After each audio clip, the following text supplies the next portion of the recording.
Welcome back to my channel. I am Sheika Trenice.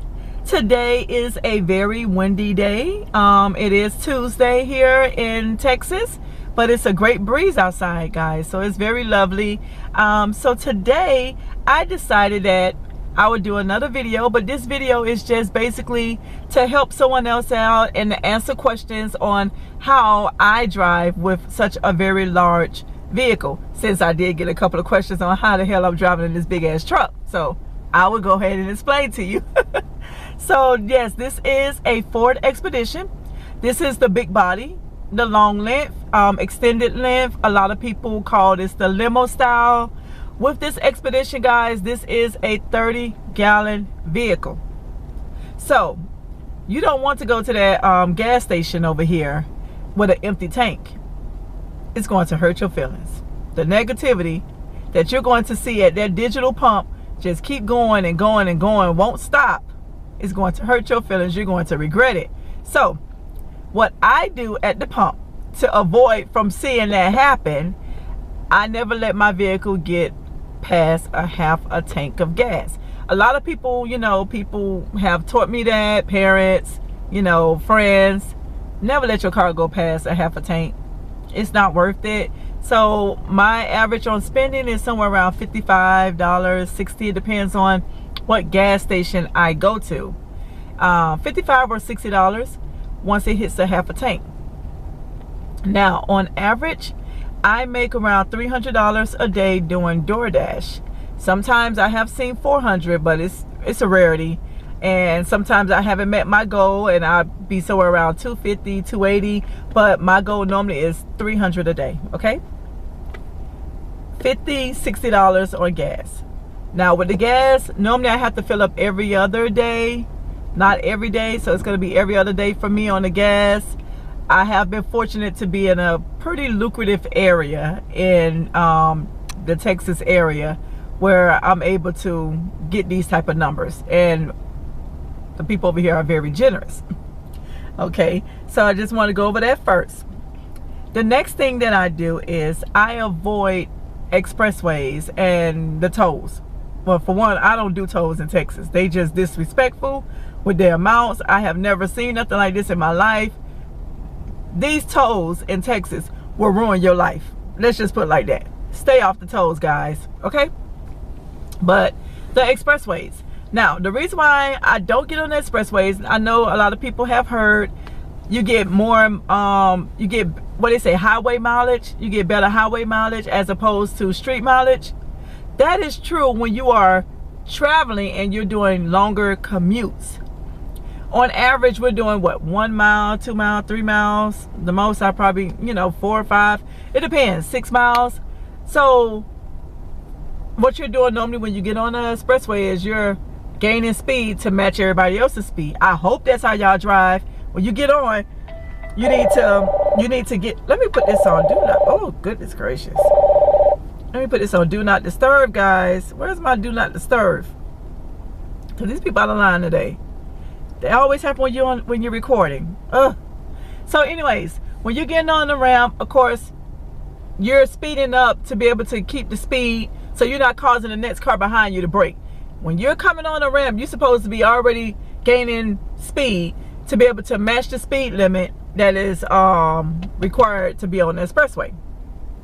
I know people don't do that. I see people climbing on 5 miles an hour and you're out of line. You don't know how to drive, stay your ass off the expressway. But anyways, with this, you're gaining all that speed to get on there for 1 mile, 2 miles, and then boom, you're right back down. You're reducing speed to get off the expressway. When you did all of that, you know, your RPM was going up and went down real fast, you know, let you know that you was getting, the gears was in control, but at the same time you was burning gas. You keep doing that on and off, on and off, on and off, you're burning gas. End of story on that one. Okay, so drive the frontage roads or the regular street roads. Next thing I do is I don't speed.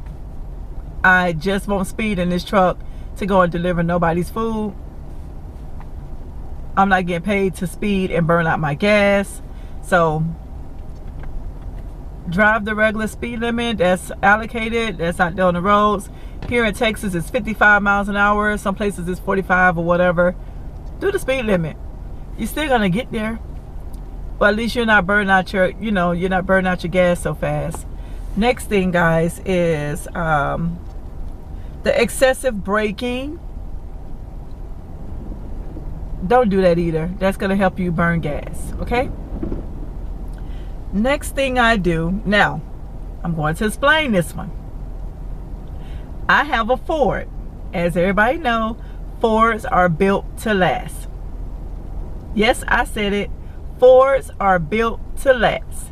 Now, back in the day, I wasn't a fan of Ford. I had a Ford Expedition back in the late 90s, early 2000s. Now, whoever made that Ford Expedition I had back in the day, that was trash. Ford had a different nickname back then. It was called Found on the Road Dead. The Ford Expedition I had, the Crown Vic, it was all horrible. But this is a newer version of a Ford Expedition. This one is built to last. This car has over 380,000 miles on it. I can still drive this vehicle up and down the states. I leave out of Texas all the time, and I drive home to Miami and everywhere else. I'm getting ready to take it up to Minnesota soon. Fords are built to last. Argue with your mama, not with me. Now, as I mentioned, this is a Ford. So Fords have keypads on the outside of the doors, whether you have an Expedition or F-150 or some type of other Ford. They come with the keypad entry. So that is very good when I am out here door dashing, because I don't have to turn my vehicle off.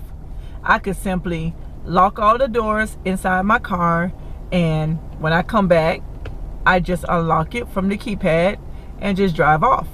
This also saves gas, guys, because every time you turn your car off and on, you are burning gas. As you notice, everything I've been talking about is gas. So you are burning gas when you do that. So I'm not telling you to leave your car on. I'm not saying that. If you're driving in Oak Cliff, you need to turn your car off. You driving somewhere in South Dallas, somewhere over there, you need to turn your car off. I don't live over there. I don't live in Dallas.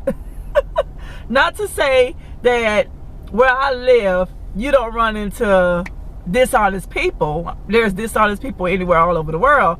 But the areas I'm in there's cameras everywhere. So, but that's just a chance that I take, and the area I work in happens to be a suburban area. It's where I live at, and it's not a bad neighborhood. So again, I'm not telling you to do that. I'm just telling you what works for me. So I do leave the car on, run in and run out, and deliver the stuff.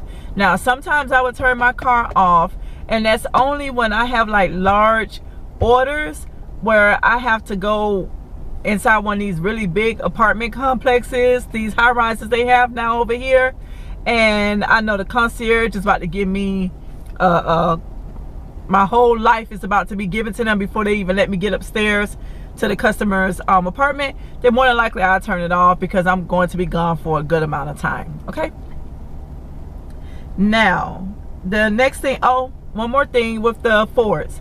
So if you are someone who has a Ford, and you may have bought it used, and you don't know what your keypad code is for your vehicle, all of Fords are the exact same way. On the passenger side, there's a panel back there. On the passenger side, up underneath the glove compartment box, on the side, it's a little panel. You just need to remove the panel. It has little locks, I guess you could say. You don't have to screw anything off. You just snap the locks back out, pop the panel out, and then there's like a little black box there. That's your fuse box. So you're gonna see all your fuses are gonna be facing you, so you can see. Behind the fuses is a barcode back there. You're going to need a mirror or a phone or something, because you're gonna have to really be able to get back there to see the barcode that's there. So you will stick your phone between the slot, or you can stick a mirror between the slot, so you can see the code that is for your keypad, and that is the code that's the manufacturer's code, and that will be able to unlock your car. And so now, how you lock your car in this is simple. You lock all of the doors from your controls at the panel here. You lock it from here. When you get ready to get out, you only open the driver's door. Just open the driver's door as usual. Normally this door should open on its own. You know, just open the door and it automatically unlocks, right? When you're getting out, you just press the lock itself. Just press that, push it down, and close the door. And it's locked. The car is running. All the doors are locked. It's secured. And you can run in, get your package, come back, put your code in on the keypad, and get back in and drive off.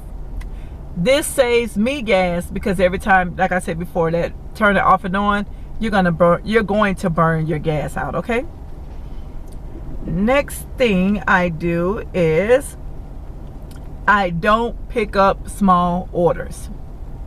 No. I don't even, no. I shouldn't even have to explain that one to you guys. No, I just don't pick up small orders.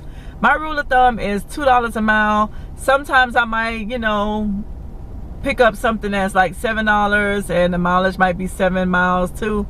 But it's a rarity. That's only if I'm really trying to hit my goal for the day, I might do that. But yeah. And since it's such a busy area over here, I could get away with that. Now, some areas you might not be able to do that, but I can. Okay? Next thing I wanted to bring to you guys' attention is Para. Some people may say Para, but it's Para. It is an app that you can use if you're doing Uber Eats, Doordash, Grubhub, all of these rideshare food delivery businesses, okay? I will put this link down in the description box. With Para pops up the same time the Doordash app is coming on to tell you what is available, I mean what the tip amount is. So you know how DoorDash doesn't like to show you guys the full amount sometimes. They withhold some of the tip and don't show it to you. Well, Para tells you it. So for example, earlier today I did DoorDash for McDonald's. The total amount of that delivery was $10, but DoorDash was only telling me it was $6.75. Actually, the customer had tipped me $6.75 and DoorDash paid the difference. That's really what happened. But it was a $10 and some change order. Para let me know that's how much the order was, and it told me how much the tip was. So I accepted the order, and it was only 2 miles. So I appreciate that customer for tipping so large on a McDonald's order early in the morning. And to go to turn on to that as well, I also like to DoorDash in the mornings. Will get you the biggest, well, you get majority of the biggest payout in the mornings. In my area, in the mornings, I get up at 4 o'clock. By 8 o'clock, I have already made over $110, $120. So that's another thing. I have already made half of my goal for the day because I started early in the morning. I come back, take a nap, and I don't come back out till 5 o'clock, 4 o'clock in the late afternoon, evening time. And I stay out to probably 9 o'clock at night, 10 o'clock. And then I make my additional goal amount. So that's how I'm able to hit the 300, if you guys was wondering. It's the time window. You just need to know your areas. Okay? Next. This is very important. And I think this goes for everybody. You need to sign up for these rewards that's available to you guys. I don't know why people do not take advantage of rewards that's given to you. You're leaving free money on the table, whether it's signing up for a bank account, a checking account, and they're offering you a free checking account, but the bank doesn't offer you any type of rewards. What are you getting from the bank? What is the bank good for? Not a goddamn thing, because you can get free checking anywhere. You need to make sure anything that you sign up for, you're benefiting from. It doesn't make any sense to give someone business, but you're not getting nothing. It's not reciprocated. So getupside is one of the gas savers that I use. It also can be used at restaurants. Every time you use it, you know, you just go to the app. Let's see if I can pull it up right now for you guys, and I'll show you what I'm talking about. So this is getupside. It's loading. Oh, well, it's taking forever. Well, it's supposed to locate, it's going to locate all of the gas stations that, okay, so here we are. It's locating all the gas stations and restaurants that's in the area. So the gas station that's close by, which is Valero, I don't use them, but the regular price for the gas over there right now is $3.71. You will only get 1 cent a gallon back at this gas station. See why I don't use them? You're not getting no money on them. But there's other places that, like Racetrack is one that I use. and it gives you a bigger, okay, see, for example, Racetrack, the price right now at the pump is $3.65 down the street. You get 9 cents a gallon cash back, so it'll go to $3.56. So if you claim the offer, there are steps you have to press to let them know that you're there, and then and that's how they verify with the card that you choose that you're using. And you get that $1, $2, $3 back. It comes on there, and these points add up, and then you can eventually cash them out. You can send it to your bank, or I have already just cashed out for today, so I only have 66 cents left in there, but you can use them for gift cards and other things as well. Okay, the next one that I wanted to bring up is Racetrack, Murphy Drive. I use all of those as well. I also use Kroger and Tom Thumb. I'm always in the grocery stores. I'm shopping every single day. One of the things that I use a lot at the grocery stores is milk, because my daughter and I, we both work out. I like to drink coffee, cold coffee, and on top of that, I'm always buying energy drinks every single day. It's not good for you guys, but I buy those too. So I'm constantly getting rewards for the pumps. 3 cents, sometimes 10 cents, sometimes 20. That also will help you out, guys, with putting less amount of money towards your gas when you're trying to just refill it back up. I will put all of these down in the description box down below that I use. I also use Fetch Rewards. You can use that one as well, which is basically every time you got a receipt, no matter what it is, scan that baby. It gives points, and then eventually you can use it and get gift cards, and that's how you can cash them out. And lastly, Dasher Direct, which is the card they give us, guys. That also gives you rewards. So if you're not using that card, why are you not using it? It's so beneficial. Yeah, use the card. The money goes to your account the same day anyway. When you're finished your dashes, the money goes into the Dashes Direct. You're not paying $1.99 for it to go to your own bank account, and you're getting rewards, cash back. Easy. If you want to take the money and transfer it from your Dasher Direct, there's tons of places you can go to get the money off the card for free. Walgreens, Kroger, all these ATMs are free. So easy peasy, right? And the last thing I'm going to conclude with is getting a gas card. So if you don't have a gas card and you live somewhere that's near some of the larger gas stations like Pilot Travel, I have a Pilot Travel gas card. I got that card basically for my business with Turo as well as with my restaurant. It helps me out with business credit as well. They report every single month. It's awesome. So I use that card. Pilot is not that far away from here, so I use that from time to time. And they also give me points too. And you have the Pilot app that gives you discounts too. Next is A to B gas card. Same thing applies. Very beneficial. Utilize that card, and it's a Visa, so you can be able to use it in a couple of other places. It doesn't have just restrictions to only Pilot, or you just get an Exxon or something. Get your gas card, guys, so you can just pay at the month or at the end of the week, however it works for you. So I hope that the information I have provided to you guys today answers some of your questions. If you have more questions, feel free to leave the questions in the comments. I always will respond back. Thank you so much for watching, guys. Take care. Be safe out here, and happy dashing.